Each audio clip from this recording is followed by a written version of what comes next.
Estratos organizativos, acciones de mejora escolar. ¿Qué se entiende por una mejora escolar? Generalmente en este documento vamos a tratar dos aspectos de la misma, que son la autonomía personal y el pensamiento crítico. Y también el papel que va a tener la organización de un centro escolar para llevar a cabo dicha mejora dimensionada en los dos aspectos comentados anteriormente. ¿Por qué podemos hablar hoy en día, 2018, sobre la mejora escolar? Debido principalmente a la doble crisis del sistema escolar. Por una parte, tenemos una crisis centrada en la eficacia y otra crisis centrada en la eficiencia, que en definitiva son crisis del modelo burocrático del sistema escolar. La crisis de la eficacia significa que los resultados escolares que obtienen los estudiantes no se corresponden con la posición social que adquieren cada sujeto dentro del mercado del trabajo, por ejemplo. Y la crisis de la eficiencia significa que hay unos elementos externos, por ejemplo el capital social, el capital cultural de cada sujeto o de cada colectivo, que influye más en el rendimiento, en el éxito escolar, que los propios procesos internos desarrollados en cada proceso de escolarización. Esta doble crisis realmente nos va a remitir a esta búsqueda de una alternativa para volver a darle un nuevo sentido a la legitimidad del centro escolar, centrado en la autonomía intelectual y el pensamiento crítico, es decir, recuperar la idea de que estudiantes, docentes, no son meros agentes prescriptores de las normas de un sistema, sino que son agentes activos que proponen iniciativas desde el punto de vista de la autonomía intelectual. Y desde el punto de vista del pensamiento crítico, significa que tanto estudiantes como docentes tienen la capacidad para ofrecer soluciones a los problemas que se encuentran en su actividad cotidiana dentro de cada centro escolar. Para desarrollar estas dos acciones que hemos comentado anteriormente, tenemos que plantear una visión diferente del centro escolar o replantearnos cuáles son las funciones tradicionales para proponer unas nuevas. Por ejemplo, tenemos que mejorar lo que son las normas educativas, las reglas de juego, la cognición que tiene cada sujeto de lo que es la organización y mejorar la conciencia cívica de las poblaciones escolares. Estos cuatro elementos se encuentran estructurados en lo que hemos llamado los estratos de la organización, donde unos tienen un carácter más visible y otros tienen un carácter menos visible, cuyo acceso al conocimiento de esos estratos no se puede realizar directamente, sino indirectamente. Para ello hemos desarrollado una diapositiva que vamos a llamarle estratos organizativos, las diferentes esferas de acción y órdenes organizativos para la mejora del aprendizaje, donde tenemos 4 niveles de los que hemos mencionado anteriormente. Tenemos la estructura administrativa de las escuelas, tenemos las jerarquías, los grupos sociales, el estatus social, los balances en las relaciones sociales, la amistad, en definitiva, las relaciones sociales dentro de cada centro escolar. También, ya en un plano menos visible, tenemos el estrato de las cogniciones de las organizaciones escolares, es decir, el conocimiento, la interpretación que tiene cada sujeto, cada colectivo de lo que es un centro escolar. Y en el cuarto estrato, más profundo, más básico, tenemos la idea de la conciencia de los participantes en una organización o la no conciencia de los participantes o integrantes en una organización. Y la base de estos 4 estratos la hemos centrado en la idea de las tecnologías del aprendizaje, o sea, en una visión abierta del aprendizaje en el centro escolar, donde se accede a otros mundos diferentes del propio cotidiano en cada escuela.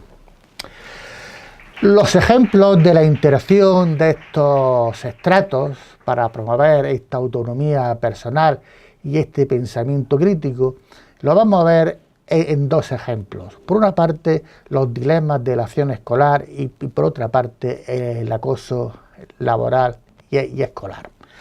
Generalmente los directivos son personas que se encuentran en una doble realidad.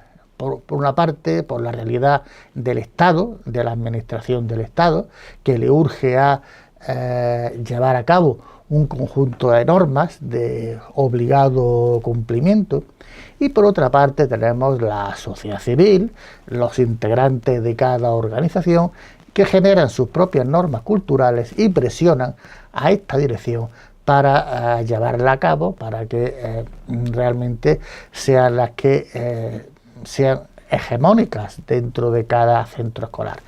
¿A cuáles acude cada directivo? ¿A las normas del Estado o a las normas de la sociedad civil? Tenemos pues un dilema. Entonces esta autonomía y este pensamiento crítico va a permitir que estos sujetos puedan solucionar ese dilema mediante la propuesta de nuevos procesos de organización. También tenemos lo que es la idea del acoso laboral y el acoso escolar, cada vez más extendido en las organizaciones, porque esta idea de la burocracia, estos mundos cerrados de los centros escolares, promueven mucho lo que es la vigilancia de unos sujetos respecto a otros, promueven mucho lo que es la clasificación de los individuos dentro de una organización y esto genera envidia, genera recelos, genera sospechas, genera miedo, es decir, genera lo que es un acoso laboral y un acoso escolar. Entonces la autonomía y el pensamiento crítico van a ser dos acciones que van a promover que se haga visible este acoso laboral, se haga visible este acoso social y haya cierta conciencia colectiva de cuáles son los agentes protagonistas, acosadores, acosadoras en las organizaciones de tipo escolar. Estos dos ejemplos que acabamos de mencionar, básicamente a lo que nos están remitiendo es a una alternativa, a un nuevo significado de lo escolar, que podemos definirlo la escuela como un laboratorio de conocimiento, es decir, como unas mejoras organizativas del centro escolar para promover esta idea de la autonomía personal y del pensamiento crítico. Yo voy a hacer 6 propuestas de esta idea de mejora de la organización. Por una parte, de lo que se va a comentar no es algo nuevo, sino que básicamente es la idea del aprendizaje basada en la experiencia, que es un concepto que ya a principios del siglo XX John Dewey protagonizó con su concepto de escuela democrática o de democratización de los procesos escolares. Pero hoy en día vamos a introducir un nuevo elemento del siglo XXI, que son las tecnologías del aprendizaje, que nos van a permitir abrir el centro escolar a unos espacios, a una frontera más allá del espacio físico de cada centro escolar. Por eso, en esta idea de la escuela como laboratorio de conocimiento, vamos a tener en cuenta, por una parte, los diferentes aprendizajes formales e informales que están legitimados para adquirir un conocimiento en un centro escolar. Vamos a tener en cuenta la idea de la escuela como una realidad social y cultural, no como una realidad económica.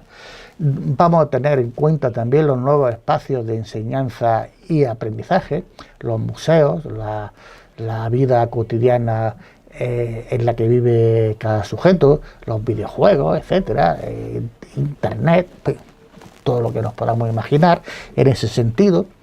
Vamos a tener presente que la evaluación se debe centrar en la mejora del aprendizaje, no en la sanción del aprendizaje adquirido, sino en la mejora de la posibilidad de adquirir nuevos aprendizajes en un centro escolar. Una visión de futuro. Vamos a tener también presente la idea del aprendizaje profesional significativo, o sea, aquello que se va aprendiendo mediante la propia experiencia, la reflexión, la acción y la investigación de cada docente. Y una idea de gobierno escolar va centrada en la implicación de la sociedad civil en la toma de decisiones y no solamente la incorporación del Estado dentro de cada centro escolar para la gestión de los recursos normativos propuestos por cada administración.